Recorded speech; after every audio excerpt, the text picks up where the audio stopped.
હમણાં ઇન્સ્ટાગ્રામમાં એક કૂતરી હડકાઈ થઈ છે,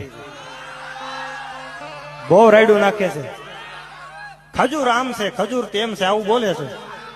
હવે કૂતરીને શું ખબર હોય ખજૂરભાઈ શું છે? ઝૂંપડપટ્ટીમાં જઈને પૂછો તો ખબર પડે ખજૂરભાઈ શું છે.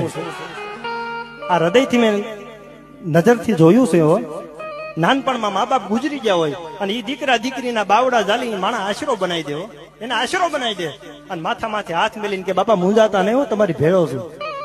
ખજૂરભાઈ ને તો વંદન કરું છું, પણ એની જનેતાને અહીંથી લાખ લાખ વંદન કરું છું. એને જલમ આપવા વાળો જે જનેતા છે લાખ લાખ વંદન કરું છું, જેને એક દાતાર દીકરાને જલમ આપ્યો છે. ખજૂરભાઈ પેલા આમ હતા. તમે જેસલ જાડેજાનો ઇતિહાસ ઉઘાડો, એને તો એવા એવા પાપ કર્યા હતા. તમે ગાથા વાંચો ને તો તમને એમ થાય કે આની કરતા આને આવા પાપ કર્યા છે. સાહેબ હું બધાને કહું છું, માણસ પેલા શું હતો એને